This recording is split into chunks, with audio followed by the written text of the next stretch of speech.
Hello students, I hope you all are good and safe. Today in this video, we are going to read chapter number 4 of our English book, The English Coach. And the name of the chapter is Rikki Tikki Tavi, written by Joseph Rudyard Kipling. Joseph Rudyard Kipling was an English journalist, short story writer, poet, and novelist. He was born in India, which inspired much of his work. Kipling's works of fiction include The Jungle Book, Kim, and many short stories like Rikki Tikki Tavi, The Man Who Would Be King, Mowgli's Brothers, and more.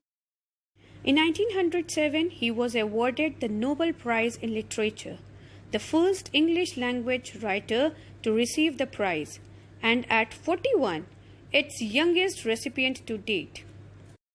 Rikki Tikki Tavi by Joseph Rudyard Kipling is a short story in the 1894 anthology The Jungle Book about the adventures of a valiant young Indian mongoose. It is the story of a brave young mongoose who keeps a human family and a number of animal friends safe from the vicious, murderous cobras who slither through the garden. Now let's start with the chapter.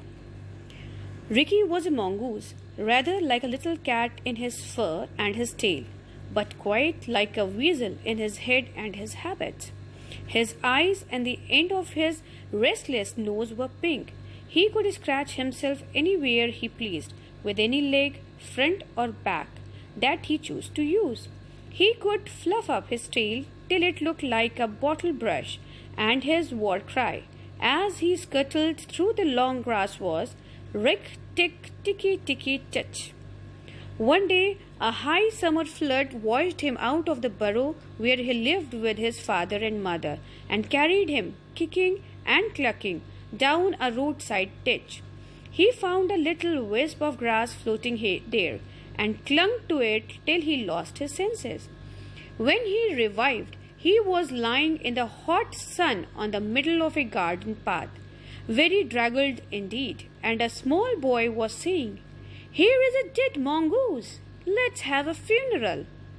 "No," said his mother. "Let's take him in and dry him. Perhaps he is not really dead."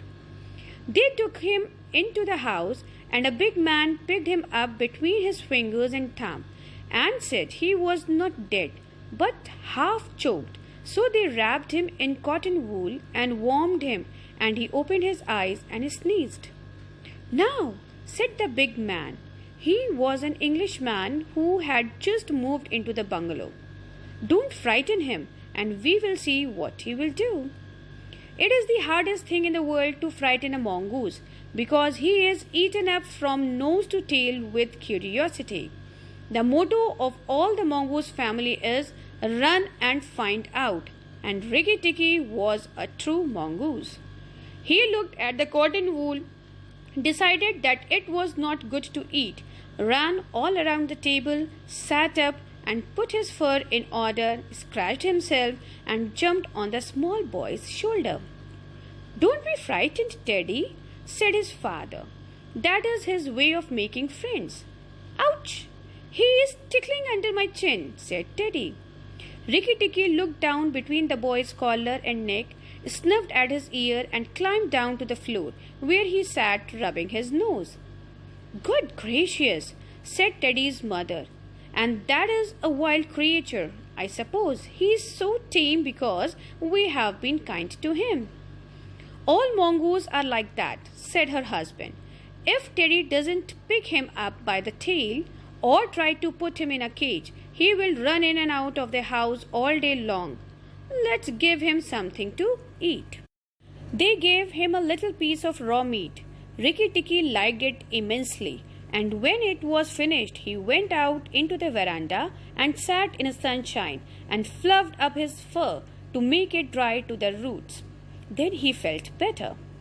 "There are more things to find out about in this house," he said to himself, "than all my family could find out in all their lives. I shall certainly stay and find out." He spent all that day roaming about the house. He nearly drowned himself in the bathtubs, put his nose into the ink on a writing table, and burnt it on the end of the big man's cigar, for he climbed up in the big man's lap to see how writing was done. At nightfall, he ran into Teddy's nursery to watch how kerosene lamps were lighted, and when Teddy went to bed, Rikki Tikki climbed up too. But he was a restless companion, because he had to get up and attend to every noise all through the night and find out what made it. Teddy's mother and father came in, the last thing, to look at their boy, and Rikki Tikki was awake on the pillow. "I don't like that," said Teddy's mother. "He may bite the child." "He will do no such thing," said the father. "Teddy's safer with that little beast than if he had a bloodhound to watch him. If a snake come into the nursery now—" But Teddy's mother wouldn't think of anything so awful. Early in the morning, Rikki Tikki came early to breakfast in the veranda, riding Teddy's shoulder, and they gave him banana and some boiled egg, and he sat on all their laps, one after the other, because every well-brought-up mongoose always hopes to be a house mongoose someday and have rooms to run about in. And Rikki Tikki's mother, she used to live in the general's house at Seguvli, had carefully told Rikki what to do if he ever came across white men. Then Rikki Tikki went out into the garden to see what was to be seen. It was a large garden, only half cultivated, with bushes as big as summer houses of Marshall Neil roses, lime and orange trees, clumps of bamboos, and thickets of high grass. Rikki Tikki licked his lips. "This is a splendid hunting ground," he said, and his tail grew bottle brushy at the thought of it, and he scuttled up and down the garden, snuffling here and there till he heard very sorrowful voices in the thorn bush. It was Darji, the tailor bird, and his wife. They had made a beautiful nest by pulling two big leaves together and stitching them up the edges with fibers, and had filled the hollow with cotton and downy fluff. The nest swayed to and fro as they sat on the rim and cried. "What is the matter?" asked Rikki Tikki.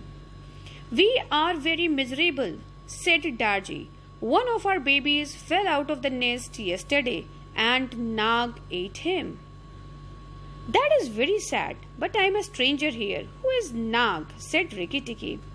Darji and his wife only cowered down in the nest without answering, for from the thick grass at the foot of the bush there came a low hiss. It was a horrid cold sound that made Rikki Tikki jump back 2 clear feet.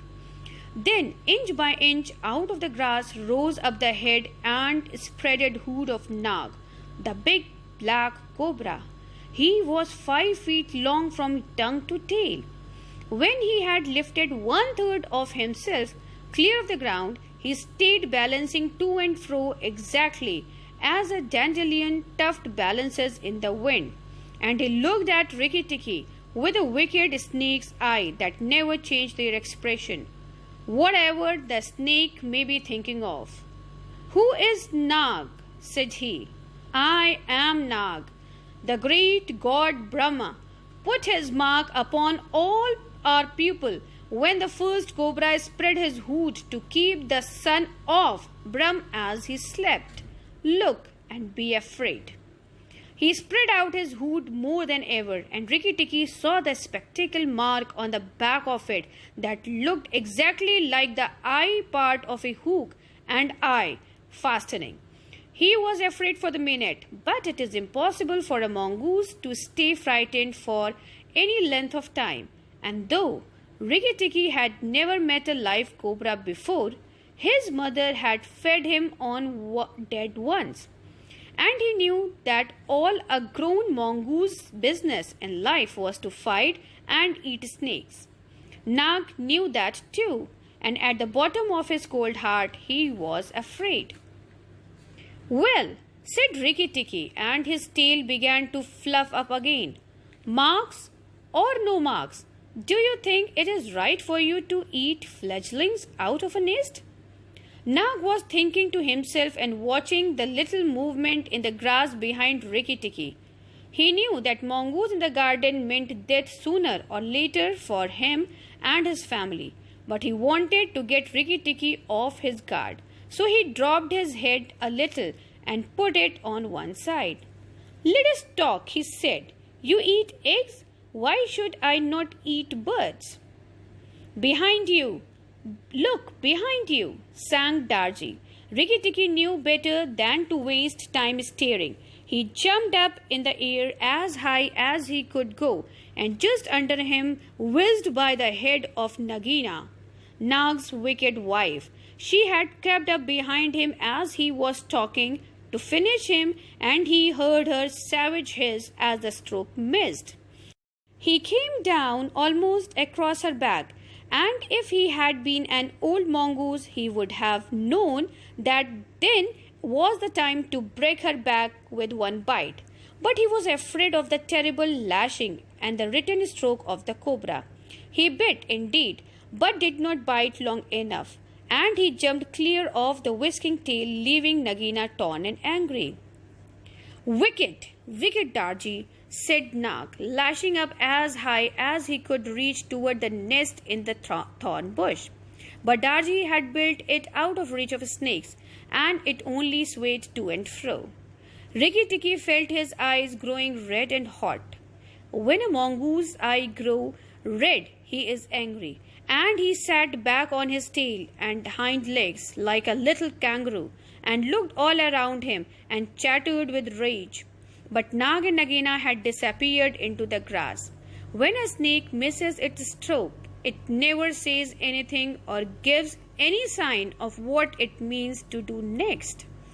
Rikki Tikki did not care to follow them, for he did not feel sure that he could manage two snakes at once. So he trotted off to the travel path near the house and sat down to think. It was a serious matter for him. This chapter is the only part of this short story Rikki Tikki Tavi, written by Joseph Rudyard Kipling. Thank you.